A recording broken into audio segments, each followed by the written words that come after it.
So dear brothers and sisters, I want to tackle something actually conceptually, inshaAllah ta'ala, one of those distinguishing marks of Islam. And it's how we view celebration.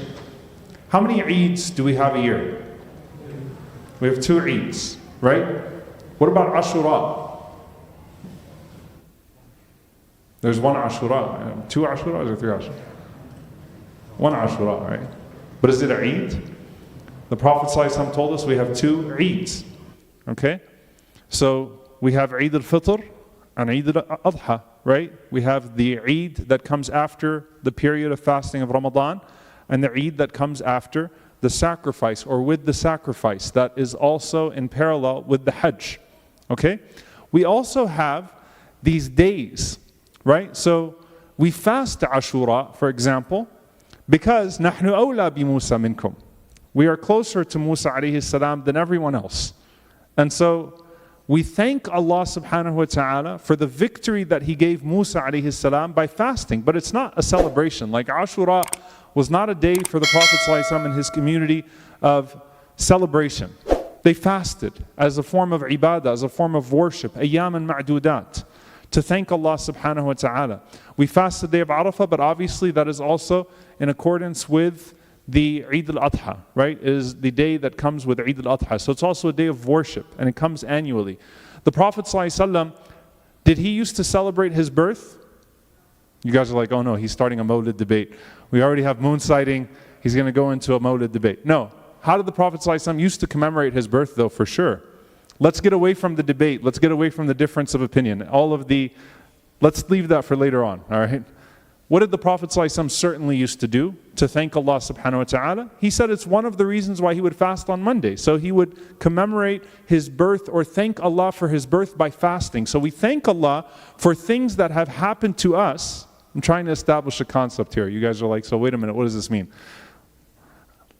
Conceptually speaking, we thank Allah by what He has given to us, by what He has done for us, by ibadah, by fasting. So Allah saved Musa alayhi salam. There was fasting. The Prophet ﷺ thanked Allah subhanahu wa ta'ala for his birth, for bringing him into existence. So he fasted sallallahu alayhi wasallam. But celebration is very unique in Islam. The idea of a Eid is very unique in Islam. And one of the wisdoms that the scholars say about our Eids in Islam, our 2 Eids in Islam, is that they both come after worship. They both come after sacrifice. And they say that one of the wisdoms of that is that Allah subhanahu wa ta'ala is teaching you the very nature of your relationship with Him. لِلصَّائِمِ فَرْحَتَانِ. For the one who fasts is 2 times of joy. The joy when they break their fast, and the joy when they meet Allah subhanahu wa ta'ala.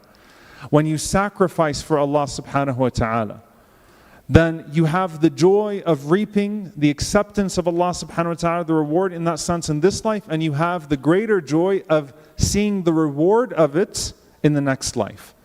Both of our Eids are not marking an incident that happened to someone else. They're not marking some sort of season that we commemorate or some sort of incident that happened to someone else.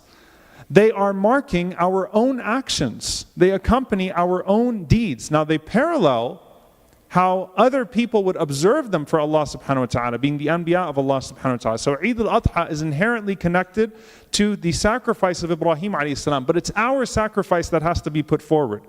We don't just get together and have baklawa and have, cake and stuff like that because we remember this is the day that Ibrahim alayhi salam got to sacrifice. We don't have a Eid al-Adha like a lamb hunt. We don't put sheep in the masjid and everyone try to find the sheep under a corner. At least I don't think we do that here.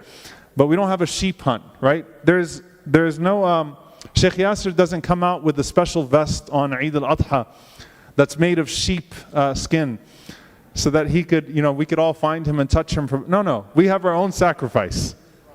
Oh, I gave away the surprise. Honestly, after the vest that you wore 2 days ago, Sheikh, I don't know what to expect anymore. Leather biker vest, Allahu A'lam what's going to come out on Eid al-Adha.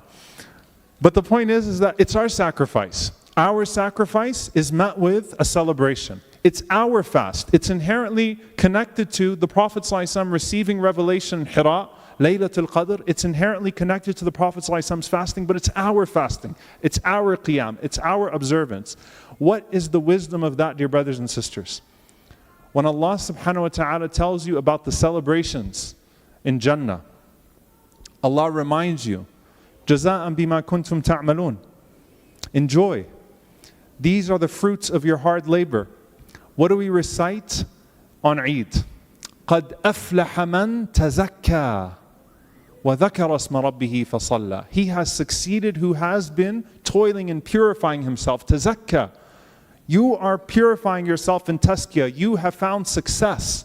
You have found success. What do we read in Surah Al-Ghashiyah? لِسَعْيِهَا رَاضِيَةً.